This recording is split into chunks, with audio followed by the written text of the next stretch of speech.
Bancada cedo, né? Mas nunca é tão fácil, nunca é simples. Mas precisamos colocar os sonhos, os nossos alvos, para experimentarmos aquilo que é novo. Só vamos conseguir algo novo se formos um pouco mais além.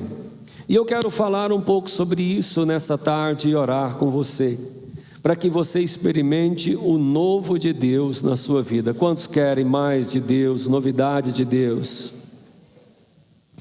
No livro de Josué, capítulo 5, a partir do versículo 1, vamos ler desde o 1, sobre as novidades de Deus. Como eu posso receber as novidades de Deus? Sucedeu que, ouvindo todos os reis dos amorreus que habitavam deste lado do Jordão ao ocidente, e todos os reis dos cananeus que estavam ao pé do mar, que o Senhor tinha secado as águas do Jordão de diante dos filhos de Israel, até que passamos, desmaiou-se-lhes o coração e não houve mais alento neles por causa dos filhos de Israel. Naquele tempo disse o Senhor a Josué: faça facas de pedra e passa de novo a circuncidar os filhos de Israel. Então Josué fez para si facas de pedra e circuncidou os filhos de Israel em Gibeate Aralote. Foi esta a razão porque Josué os circuncidou. Todo o povo que tinha saído do Egito, os homens, todos os homens de guerra, eram já mortos no deserto pelo caminho, porque todo o povo que saíra estava circuncidado, mas a nenhum deles que nascera no deserto pelo caminho, depois de terem saído do Egito, haviam circuncidado. Porque 40 anos andaram os filhos de Israel pelo deserto, até se acabar toda a gente de homens de guerra que saíram do Egito, que não obedeceram à voz do Senhor, os quais o Senhor tinha jurado que não lhes havia de deixar ver a terra que o Senhor, sob juramento, prometeu a dar a seus pais, terra que mana leite e mel. Porém, em seu lugar pôs a seus filhos. A estes Josué circuncidou, porquanto estavam incircuncisos, porque não os circuncidara no caminho. Tendo sido circuncidado toda a nação, ficaram no seu lugar no arraial até que sararam. E disse mais o Senhor a Josué: hoje removi de vós a vergonha do Egito, pelo que o nome naquele lugar se chamou Gilgal até o dia de hoje. Estando, pois, os filhos de Israel acampados em Gilgal, celebraram a Páscoa no dia 14 do mês, à tarde, na campina de Jericó. Comeram do fruto da terra no dia seguinte à Páscoa. Os pães asmos, os cereais tostados, comeram nesse mesmo dia. E no dia imediato, depois de comerem do produto da terra, cessou o maná, e não o tiveram mais os filhos de Israel. Mas naquele ano comeram das novidades da terra de Canaã. E estando Josué ao pé de Jericó, levantou os olhos e olhou, e eis que se achava em pé diante dele um homem que trazia na mão uma espada. Chegou Josué a ele e disse: és tu dos nossos ou dos nossos adversários? E ele respondeu: não, eu sou o príncipe do exército do Senhor e acabo de chegar. Então Josué se prostrou com o rosto em terra e o adorou e disse-lhe: que me diz ao Senhor, ao seu servo? E respondeu-lhe o príncipe do exército do Senhor a Josué: descalça as sandálias dos teus pés, porque o lugar em que estás é santo. E fez assim Josué. Amém. Esta passagem conta um fato do povo de Deus, que estavam agora entrando na terra prometida, entrando na promessa de Deus. Por mais de 40 anos, eles agora finalmente estavam chegando perto daquilo que Deus tinha prometido para ele. Quantos querem aqui alcançar o que Deus prometeu para você? Diga amém. A primeira providência que Deus falou para aquele povo foi que agora eles deveriam fazer e lembrar da aliança que Deus fez com eles. Eles deveriam ser circuncidados. A circuncisão era o corte, era como uma operação de fimose, só se fazia no homem, por razões óbvias, e era o sinal da aliança de Deus com o povo e com as gerações. Este povo que havia saído do Egito, os pais dele haviam saído do Egito, eles pecaram contra Deus, agora havia uma nova geração, mas eles não tinham o sinal da aliança com Deus. E Deus disse para eles: antes de entrarem na promessa, vocês precisam agora ter o sinal da minha aliança com vocês. E Deus nos faz lembrar: lembra que vocês chegaram até esse lugar há 40 anos atrás, os seus pais foram rebeldes, não quiseram entrar na promessa, não me obedeceram, por isso todos eles morreram no deserto, e agora são vocês que vão herdar essa promessa. Mas a primeira coisa que vocês precisam fazer é ter a marca da minha aliança, é fazer e lembrar da aliança que tem comigo. Então o primeiro ponto que eu quero trazer nessa tarde para você é que se você quer comer do melhor de Deus e experimentar da novidade de Deus, o primeiro problema que você tem que resolver é a sua vida com Deus, é a aliança sua com Deus. Você realmente precisa firmar a aliança com Deus. Em cada situação existe um sinal. Um dos sinais do casamento é a pessoa colocar uma aliança. É um símbolo, mas tem um significado muito forte. Nos judeus era a circuncisão, é até ainda de hoje. No casamento é uma aliança. Sabe qual é o sinal que todo mundo fica sabendo que você agora pertence a Jesus? É o batismo. É um compromisso que você faz, é a aliança que você faz com Deus. Imagine a mesma situação do casamento. Eu sei que tem muitas pessoas aqui que moram juntos. Ele diz: não precisa casar, estamos morando juntos. Mas 99%, irmã Mariana, das pessoas que eu pergunto assim: por que não quer casar? Ele diz: não, a gente está vivendo bem e se precisar largar é mais fácil. A senhora já ouviu essa conversa? Geralmente é assim. Isso não é aliança. Isso não tem aliança. Não está firme com Deus, não está firme um com o outro. Que espécie de relacionamento é esse que se une esperando separar a qualquer momento? Por isso, Deus espera que o seu povo tenha também uma aliança verdadeira com Ele. Imagine se Deus dissesse assim para você, né? Não, você fica aqui. Então, uma hora que você precisar, eu não tenho obrigação de te ajudar. É assim que é uma aliança? Quando você tem uma aliança, é firme, não é? Na saúde, na doença, na alegria, na tristeza, na abundância e na pobreza. Sinal de aliança. Você vem buscar a Deus? Não, eu venho buscar aqui um milagre. Deus é misericordioso. Tem muita gente que está vivendo junto com Deus, está juntado com Deus, está amaziado com Deus, mas não tem uma aliança com Deus. Ô bispo, mas tá bom, porque Deus me abençoa. Abençoa. Não, eu estou assim, Deus está vivendo. Mas tem uma hora que Deus não tem compromisso nenhum com você. Você não tem compromisso nenhum com Ele. A sua aliança com Ele não existe. Chega uma hora que Deus não tem o menor, Ele te abençoa por misericórdia. Quem tem uma aliança, Deus abençoa por aliança. Você está entendendo? Diga amém. Você quer experimentar a novidade de Deus? Experimente uma aliança.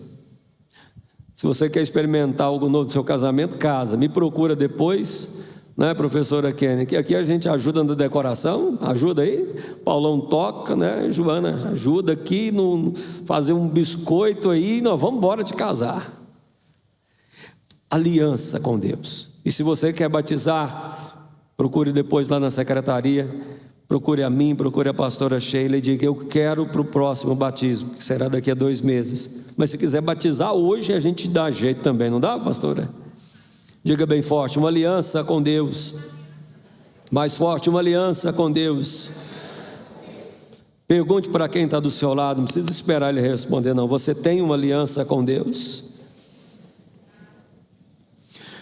É o primeiro ponto. A Bíblia diz que eles fizeram, e quando eles circuncidaram, diz o versículo 8: tendo sido circuncidada toda a nação, ficaram no seu lugar, no arraial, até que sararam. Agora diga para quem está do seu lado: você tem uma aliança, fique no arraial. Aqui está um ponto: precisa ser sarado. A primeira coisa é uma aliança. Segunda coisa é você ser tratado com Deus. E para ser tratado é preciso permanecer firme no arraial, na igreja, junto do povo de Deus. A dor daquele povo era grande, mas quando eles estavam ali parados, permaneceram, Deus foi fazendo a obra na vida deles. Sabe por que tem muita gente que não sara na vida, não sara o coração, não tem paz?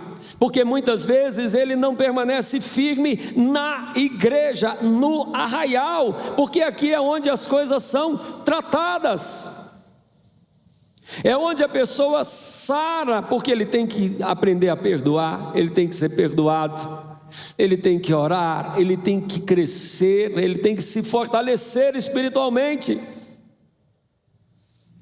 Ele fica caçando, tem gente que não consegue. Às vezes, quantos casos eu já tive de a gente querer ajudar a pessoa: olha, para com isso, você agora tem que viver uma vida mais correta, larga dessa cachaçada toda, agora você é de Jesus. A gente vai ajudar a sarar a pessoa. Ele diz: também não quero ficar na igreja não, vou para outro lugar. Uma vez tinha um rapaz, pastoreava lá no Tocantins. Um dia ele apareceu de brinco.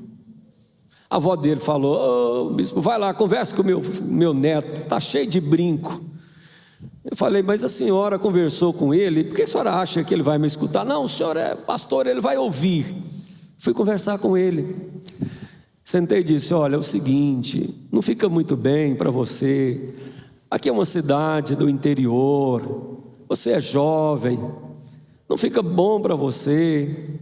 Tem lugar que não importa, o homem usa brinco, mexe aquela coisa toda, mas aqui, sua avó, seu avô, seu pai, os irmãos da igreja, todo mundo que a gente conhece na cidade, você é uma pessoa direita, mas a maioria que usa aqui está envolvido com droga, com briga, com prostituição. Isso não transparece a sua vida. Sabe o que aconteceu? Ele se ofendeu, saiu da igreja. Vou para outro lugar, porque aí eu vou viver, e onde ninguém me proíbe de usar meu brinco. Parecia ficar pior. Passado alguns meses, eu encontrei com ele, quase um ano passou, encontrei com ele na rua, topei com ele de frente. Alô pastor, como é que o senhor está? E você, rapaz, como é que você está? Você está bem? Aí ele disse: estou mais ou menos, estou precisando voltar para a igreja. Eu volto para a igreja, meu irmão, firme, sua avó está lá, sua mãe está lá. E aí, porque ele falou de voltar para a igreja, que na verdade ele tinha mudado e tinha saído, ficou pulando de igreja em igreja e acabou saindo. Eu olhei direto na orelha dele para ver o brinco, né? E ele estava sem brinco. E aí eu olhei, né? Porque eu chamei ele de volta para a igreja, ia ter o problema do brinco ainda. E eu falei: ué, mas e o brinco? Você não está usando o brinco?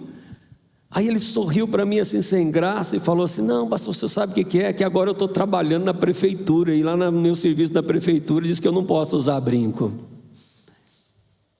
Na igreja tem que obrigar, né? O pastor tem que aceitar. Eu não falei nada, né? A gente só se olhou, mas foi o olhar que disse tudo. Quer dizer, na igreja não pode, e no seu serviço você faz. Mas o que a gente queria era sarar, ensinar, cuidar. E às vezes, quando você está sarando, ensinando, cuidando, a pessoa corre. E hoje a gente tem tanto cuidado, né?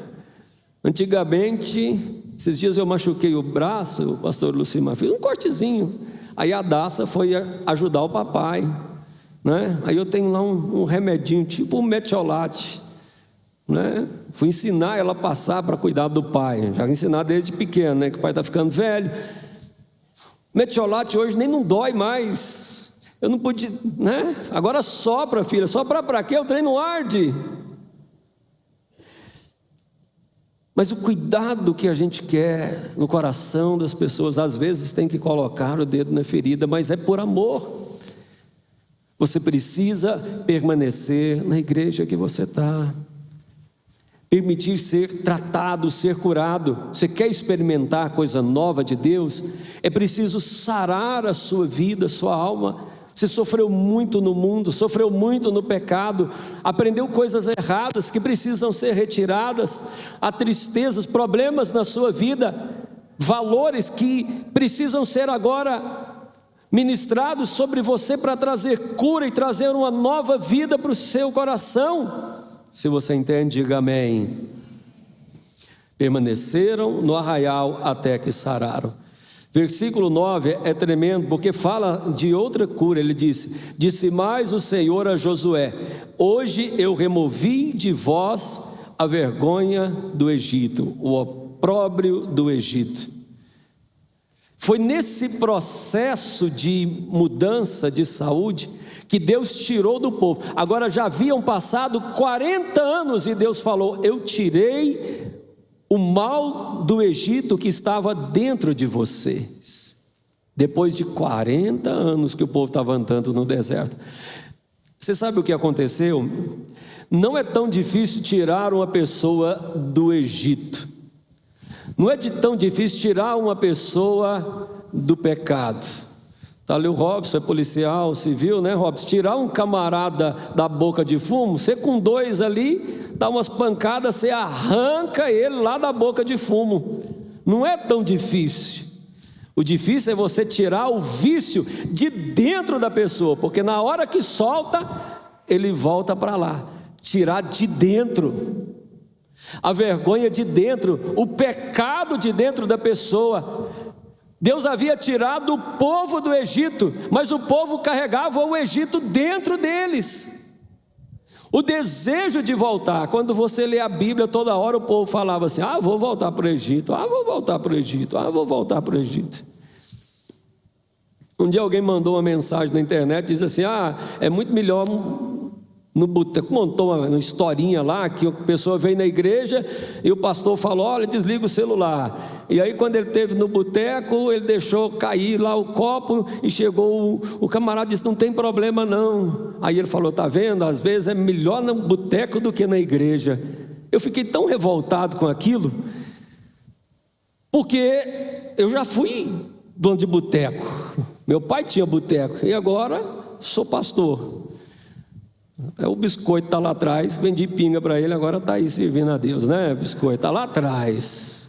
O dia que ele veio me falar isso, irmão, um boteco, todo mundo cuida bem do bêbado enquanto ele tem dinheiro. Quantas vezes eu joguei bêbado rua fora? Eu fiz tanto isso que no dia que eu converti, Deus me cobrou e eu fiz um compromisso com Deus que não ia deixar nunca bêbado caído na rua. Então onde eu encontro bêbado, não importa onde for, pego no carro, levo para casa, boto no hotel, levanto, deixo na casa dele. Tem cada história dessas coisas. Mas o que é duro é você tirar do coração da pessoa, porque você ajuda, outra hora está lá de novo. É na igreja, é na aliança com Deus, é no arraial que o pecado ele sai de você. Você aprende que é possível viver uma vida diferente. É possível viver com Deus de maneira diferente. É possível viver sem cigarro, é possível viver sem droga, é possível viver sem raiva, é possível viver sem mágoa, é possível viver em paz, é possível perdoar, é possível amar de novo, é possível ser feliz novamente, é possível ter tranquilidade, mesmo que você tenha feito tantas coisas erradas, mas você começa tendo paz com Deus, Ele traz paz no seu coração. Quantas pessoas terríveis fizeram coisas horríveis e agora se converteram, mas porque eles saíram daquele mundo de pecado. É ter uma vida agora diferente. Você quer novidade de Deus? Queira viver a vida que Deus quer te dar. Deixa Deus remover isso do seu coração. E às vezes as pessoas são tão agarradas com isso, e eu já vi pessoas dizendo: olha, eu não gosto de ir na igreja não, porque eu não quero largar minha cervejinha. É difícil explicar à pessoa que é possível ser feliz sem beber cerveja. A alegria dele é a cerveja. Eu entendo isso, mas existe uma vida muito melhor do que isso. Você não vai precisar disso. Não é porque a gente proíbe, é porque você não precisa. Você tem paz no coração. Um dia um camarada disse: não, bispo, o senhor não sabe que tem domingo assim, está jogando uma bola ali, né, lá no clube e tal, naquele sol, e aí depois a gente termina de jogar aquela bola e toma uma cervejinha gelada, é bom demais. Falei: mas também você está de brincadeira, né? Porque depois de jogar a bola debaixo do sol quente, até solução de bateria estando gelada é bom demais.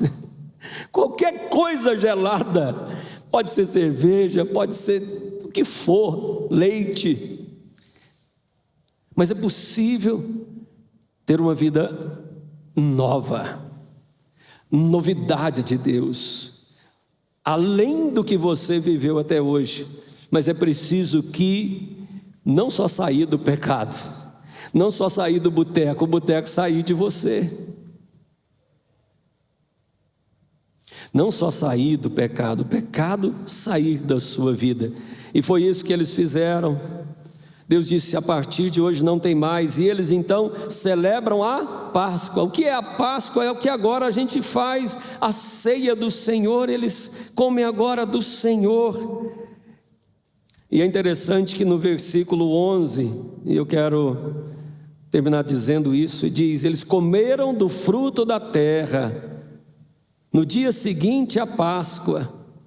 Então eles comeram da Páscoa, está falando da ceia, de outra lembrança, de outro momento forte daqueles que têm aliança com o Senhor. E diz: comeram no dia seguinte à Páscoa, comeram os pães asmos, cereais tostados, comeram no mesmo dia. E o verso 12 diz: e no dia imediato, depois de comerem o produto da terra, cessou o maná. O que era o maná? Maná era o pão de cada dia que o povo comia no deserto. Toda manhã Deus mandava um pão que era como se fosse uma sementinha de coentro. Graças a Deus tinha gosto de mel, que ninguém merece comer coentro.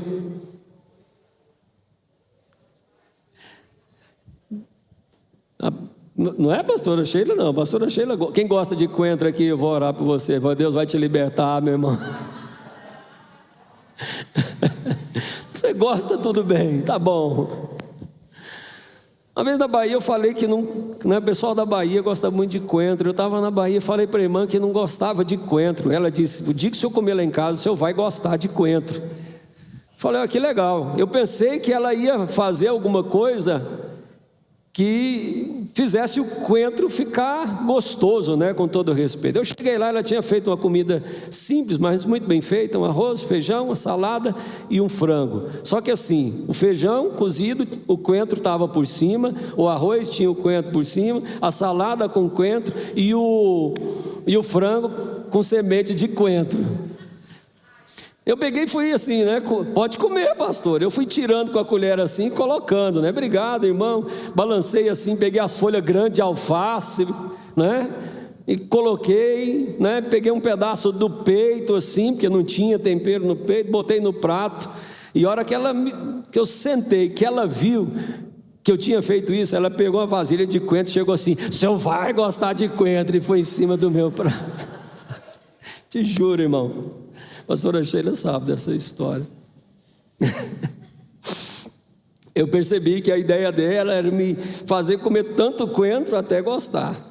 Ainda não gosto, mas era o pão de cada dia que eles comiam. Eles comeram essa, era como sementinha de coentro com gosto de mel, 40 anos no deserto. E agora eles tinham que comer, eles comeram da novidade da terra. Eles começaram, depois de uma aliança com Deus, depois de tirar a vergonha, depois de estarem ali firmes, de serem sarados, eles agora começaram a comer as novidades de Canaã. Diz o texto sagrado: cessou maná e não tiveram mais os filhos de Israel, mas naquele mesmo ano comeram das novidades da terra de Canaã. É quando eles experimentaram o que tinha de novo. Existe um cuidado de Deus com todo mundo, é um pão de cada dia que Deus nos dá hoje, irmão. Era uma providência que tinha, mas se você quer algo novo, Deus carregou esse povo 40 anos no deserto. Era um povo que não tinha aliança com Deus, era um povo que queria voltar para o Egito. E aí Deus disse: olha, vamos, vocês querem novidade? Agora, façam aliança comigo, fiquem quietos, sejam sarados, deixa eu tirar esse pecado que está dentro de vocês, andem junto comigo agora, sejam fiéis. O maná acabou, agora eles tinham que comer das novidades. Aí eles experimentaram as novidades, aí teve algo novo na vida deles. E o que é mais curioso é que a gente diz assim: ah, que legal, então vai ser bênção na nossa vida. Não, os últimos versículos dizem que eles estavam agora para enfrentar a muralha de Jericó. Josué agora tinha que entrar com todo o povo para poder entrar na terra prometida, e eles tinham que derrubar a muralha de Jericó. E ele então vê um homem com uma espada na mão e ele fica desesperado. Quem és tu? Quem é amigo ou inimigo? É nosso ou dos nossos adversários? E aquele homem, que na verdade é Jesus na teologia, a gente chama de teofania, ele vira e diz: não, eu não sou seu adversário, eu não sou seu inimigo, eu não estou aqui para acabar com você, eu sou o príncipe do exército de Deus. Tira a sandália dos teus pés, porque agora essa terra toda não é uma terra perdida, é uma terra santa. É só o começo, irmão. A vida com Deus agora é um começo. Você vai ter que, quer as novidades de Deus, vai viver a vida reta diante de Deus, tem que enfrentar muitos desafios, muralhas, dificuldades, desafios até maiores, porque você não pode fazer o que os outros fazem, você não pode roubar, você não pode mentir, porque você tem temor de Deus. Por outro lado, você tem o Senhor, o príncipe do exército de Deus, Ele está contigo para te ajudar em cada uma dessas batalhas. E aí você pode viver uma vida, como diz em 2 Coríntios 5,17: aquele que está em Cristo, nova criatura é, as coisas velhas se passaram e tudo se fez novo. Uma vida nova. Você quer começar um ano novo, uma vida nova? Aliança com Deus, permaneça com Deus, deixe ser tratado, deixe ser sarado, batize, participe da ceia, tenha uma vida de oração, de aliança com Deus e parte para a guerra, mas o Senhor é contigo e não vai te deixar sozinho. Fiquem de pé em nome de Jesus. Eu quero que você pense nisso e ponha a mão no seu coração. Entra na minha casa, entra na minha vida, mexe com minha estrutura, sara todas as feridas. Corta o fundo, Cauã. Me ensina a ter santidade. Quero amar somente a Ti, porque o Senhor é o meu bem maior. Faz um milagre. Mais uma vez, cante, igreja. Entra na minha casa, entra na minha vida, mexe com minha estrutura, sara todas as feridas, me ensina a ter santidade. Quero amar, porque o Senhor é o meu bem maior. Faz um milagre. Com a mão no seu coração, ore a Deus nesse instante. Fale para Deus que você quer ter uma vida nova, quer comer do novo de Deus. Faça sua aliança com Deus. Tome uma posição agora diante de Deus. Peça perdão pelos seus pecados. Se arrependa agora. Peça para Deus tirar o mal da sua vida. Peça para Deus te curar. Peça para Deus te sarar. Fale para Deus: Senhor, nesta tarde eu ouvi esta palavra. Eu quero uma vida nova, meu Deus. Eu quero um alimento novo. O Senhor está comigo. São lutas que vêm para esse ano de 2023, mas eu confio em Ti, Pai. Senhor, eu preguei a Tua palavra, Pai, conforme o Senhor pôs no meu coração. Agora ouça a oração individual de cada um que está aqui, daqueles, meu Deus, que estão caminhando, mas ainda não têm aliança contigo, mas o coração nesta tarde foi movido pelo Senhor, Pai. Aqueles que estão sendo curados, aqueles que estão firmes, aqueles que estão na luta, no enfrentamento, toca, meu Deus, com o Teu poder. Levanta, meu Deus, com a Tua palavra de força. Levanta, meu Deus, com a Tua palavra de graça. Vem despedaçando e removendo todo o mal. Abençoe, Senhor, para que possam experimentar não só uma comida nova, mas uma vida nova, um tempo novo, um tempo agora de paz. Senhor, faz cessar esse tempo de tristeza. É possível ainda, é possível sim, é possível ser feliz. Você está aí orando e Deus manda te dizer: é possível ainda ser feliz. Você está sofrendo muito, mas Deus diz que há um tempo novo. Faça essa aliança com Deus, faça essa aliança com Deus, entregue a Ele. É o primeiro problema, é o primeiro problema. Não diga: eu quero ser feliz, meu Deus, me dê felicidade e eu ando nos seus caminhos. Deus te chama para estar firme em aliança. O Senhor muda a sua vida. É possível ter paz, é possível crescer, é possível agora. Deus vai mudar o seu choro em riso. Pai, quebra este laço do mal, quebra, meu Deus, este laço de vício. Remova deste homem, remova desta casa, remova desta casa. Tem uma pessoa dizendo que na sua casa você não consegue ser fiel por seu marido, por causa dele, pela vida que ele tem. O Senhor te diz: começa com você.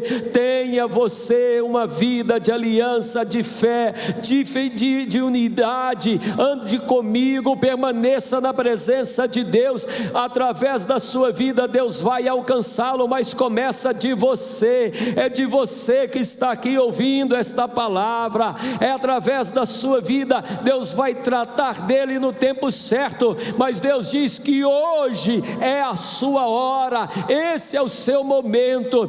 Conserte a sua vida com Deus, conserte a sua vida com Deus, faça a sua aliança com Deus, renove a sua aliança com Deus. Oh Pai, nós abençoamos o Teu povo. Oh Pai, pedimos perdão pelas nossas faltas. Oh Pai, pedimos perdão pelas nossas fraquezas. Meu Deus, aquele que tem feito nesta tarde um novo passo com o Senhor, ele começa a experimentar, e nesse exato momento ele tem a paz, nesse exato momento ele tem a força. Fala, meu Deus, aos corações. Nós abençoamos, Pai, aquele que está enfrentando anda uma luta, uma guerra, uma dificuldade, o Senhor está conosco todos os dias até a consumação dos séculos. Dê, meu Deus, a vitória, Pai. Vá à frente do teu povo para a glória do Senhor, em o nome de Jesus.